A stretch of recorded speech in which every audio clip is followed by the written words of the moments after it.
Oi pessoal, eu sou o Dr. Cooper e hoje vamos falar sobre dever. Como falar dever em inglês? Porque posso dizer que nunca na minha vida conheci um aluno, até quase nunca conheci um professor que sabe dizer dever em inglês. Por exemplo, poucos alunos sabem que dever no futuro não pode ser must.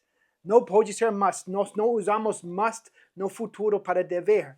Também, muitos alunos acreditam que às vezes podemos traduzir dever como might, mas nunca podemos traduzir dever como might. Também você não vai encontrar alunos que sabem quando dever é must, quando é should, quando é have to, quando é cannot e muitos outros usos de dever. Vamos falar agora. E vou dizer isso, pessoal. Se vocês realmente querem saber como dizer dever em inglês, esse vídeo aqui é o único lugar na internet que vocês vão saber. Nesse vídeo estamos falando sobre dever como verbo modal, quando o dever é seguido por outro verbo. E usamos dever como verbo modal muitas vezes quando estamos chegando numa conclusão baseada na evidência. E, às vezes, nesses contextos, dever realmente significa must. Significa must quando chegamos numa conclusão que temos certeza ou quase certeza baseada na evidência. A conclusão baseada na evidência, temos quase certeza, 90% de chance achamos que a coisa é verdade. Por exemplo, vamos supor que uma árvore cai no carro. Você fala para mim, uma árvore caiu no meu carro. E eu falo para você, deve ter danificado o seu carro. Well, eu tenho quase certeza. Quem ouviu falar de uma árvore que cai num carro e o carro não fica danificado? É quase impossível. Então, como eu tenho quase certeza, eu vou falar, it must have damaged the car. Uso must. E temos muitas situações sobre isso, até temos um vídeo sobre must, em que eu digo como essa frase com must é muito comum mesmo. Mas em português, a palavra dever é bem mais flexível do que must. E muitas vezes usamos dever em situações que uma coisa não temos certeza.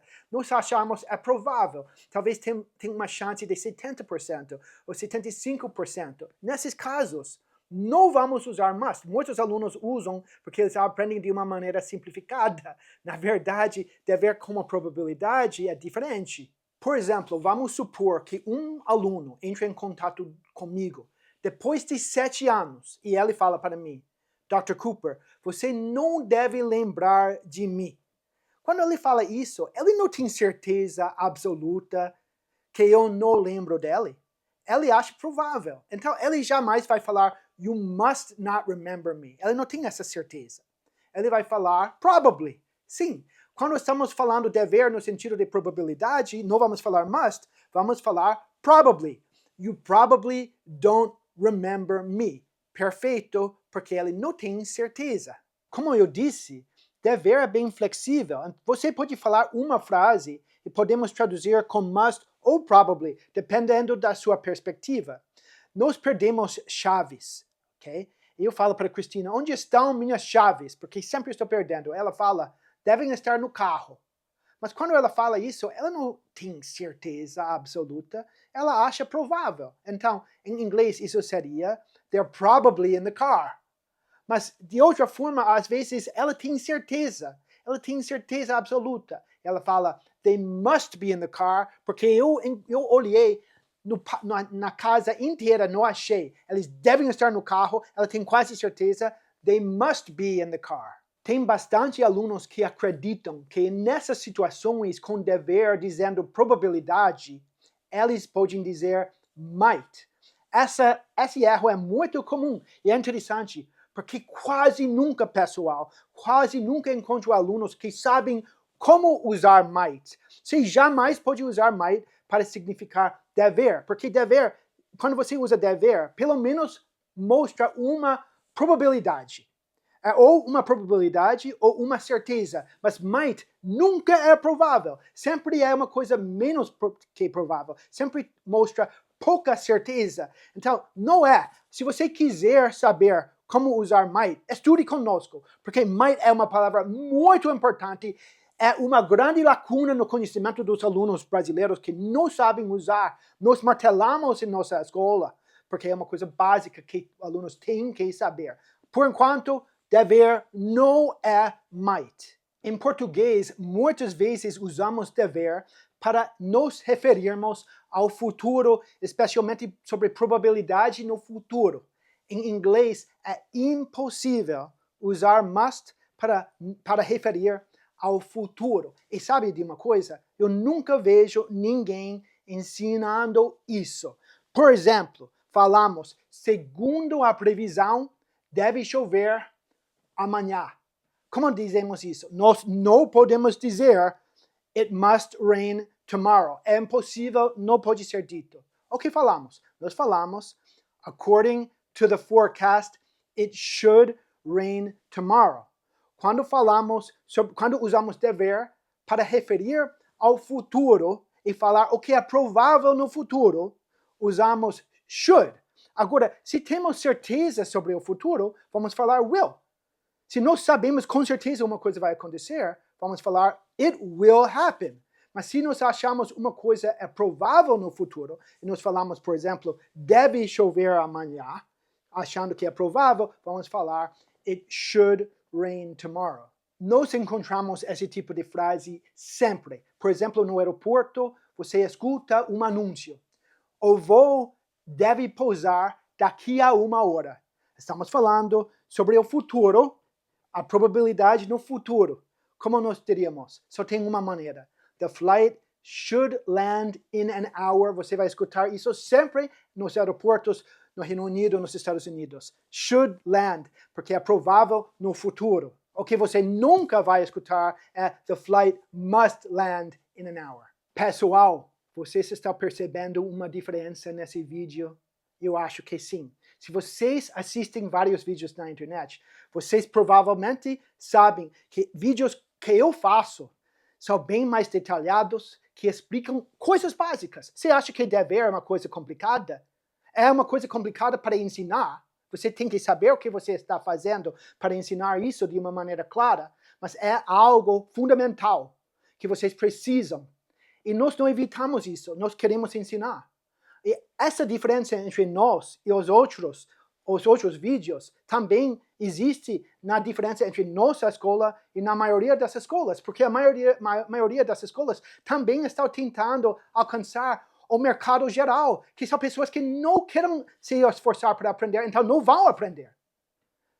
Mas acho que muitos de vocês que gostam de nossos vídeos, gostam de inglês e gostam de estudar e querem aprender. Então, aprende conosco, porque nós somos para vocês. Eu sou linguista, bem qualificado, com doutorado da Universidade de Oxford, exatamente em ensinar brasileiros como aprender inglês. Cristina, minha esposa, mesma coisa. Nosso time é excelente e estamos esperando vocês. Olhem nossos números de contato abaixo do vídeo, né? E entre em contato conosco. Estamos esperando! Até agora falamos sobre dever no sentido de chegar numa conclusão, deduzir, mas também usamos dever para obrigações. E quando falamos sobre dever para obrigações formais e oficiais, falamos must mesmo. Por exemplo, falamos funcionários devem lavar as mãos antes de voltar ao trabalho. Esse é um anúncio formal. E o que nós diríamos must mesmo. Employees must wash their hands before returning to work.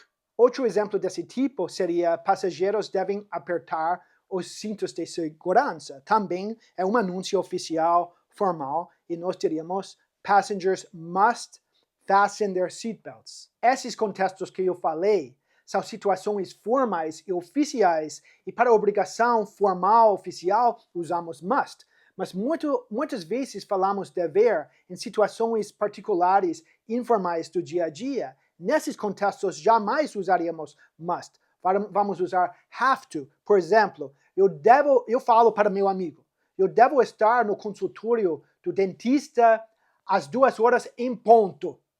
Vou falar, I have to be at the dentist's office at 2 sharp. Não vou falar para meu amigo, I must be. Não cabe. Quando estamos falando sobre obrigação e estamos falando com nossos amigos numa situação normal do dia a dia, vamos usar have to, não vamos usar must. Agora, algo interessante sobre usar dever em situações formais e oficiais. Às vezes vamos falar no dever, uma frase negativa sobre uma obrigação formal, oficial, especialmente quando estamos falando tipo numa escola, num hospital, numa instituição. Por exemplo, falamos, alunos não devem usar celular durante a prova. Assim, podemos usar must not, mas geralmente não falamos. E nessas situações de obrigação, falando em frases negativas, vai ser mais comum falar not allowed or cannot. So, falamos, alunos não devem usar celular durante a prova. Vamos escutar, students are not allowed to use cell phones during a test or during the test. Ou podemos falar, muito comum escutar, students cannot use cell phones during the test. Seria bem mais normal escutar isso do que escutar, students must not use cell phones during the test. Pode escutar isso também, mas cannot e not allowed são mais comuns para obrigações quando falamos dever em frases negativas. Para terminar, vamos falar sobre outro uso de dever que é pouco ensinado. Eu não vejo esse uso sendo ensinado, mesmo que seja muito comum. É usar dever para dizer o que nós achamos é certo, ou falar sobre nossos valores, como nós achamos o mundo deve ser. Falamos, por exemplo, pessoas devem ser mais gentis umas com as outras. Como vamos dizer isso? Também nunca vamos falar must. Vamos falar should quando falamos sobre como o mundo deve ser. Então, people should be kinder with each other. Should para esse tipo de frase. Outro exemplo, pais devem ser honestos com os filhos. Também estamos falando sobre o que nós achamos é certo. Não falamos must. Falamos parents should be honest with their children. Agora, pessoal, nós terminamos o vídeo. E nós sabemos, vocês que ainda estão comigo, que esse vídeo, eu vou pedir um favor, pessoal. Esse tipo de vídeo não existe na internet. Talvez outra pessoa está fazendo vídeos assim, mas eu acredito que não. E vocês, eu tenho certeza que vocês gostaram do vídeo. O vídeo é sobre um tópico muito básico, mas às vezes o básico que nós precisamos não é tão fácil e precisamos de alguém que realmente sabe para explicar de uma maneira clara. E nós sabemos uma pessoa com certeza na internet que faz vídeos assim. Nós sabemos disso, pessoal. E o que eu vejo, meus vídeos não estão alcançando pessoas. Outros vídeos que não prestam, que uma pessoa que nem sabe inglês, eles estão assistindo esses vídeos. Pessoas não sabem sobre meus vídeos. Então, por favor, se você gostou do vídeo, dê um like. Por favor, também, mande para seus amigos, mande para as pessoas que gostam de inglês, que realmente queiram aprender. Porque não vão aprender isso em nenhum lugar, mesmo que é tão importante. Também, se você ainda não se inscreveu, se inscreva, coloque notificações, porque eles não vão mandar meus vídeos para você, a menos que vocês coloquem as notificações. Em vez disso, eles vão mandar algum influenciador que está ensinando inglês, que nem sabe inglês. Mesmo, pessoal. Ok? Desculpe, mas é verdade. Eu estou agradecido porque vocês assistiram meu vídeo. Ótimo. Ok, pessoal? Vou responder seus comentários. Então, mandem. Obrigado, pessoal! Oi, pessoal! Você gostou desse vídeo? Então você também vai gostar desse outro vídeo que eu gravei. E lembre-se de deixar sua curtida e se inscrever no meu canal para receber uma notificação sempre que eu publicar um vídeo novo. Tchau, pessoal!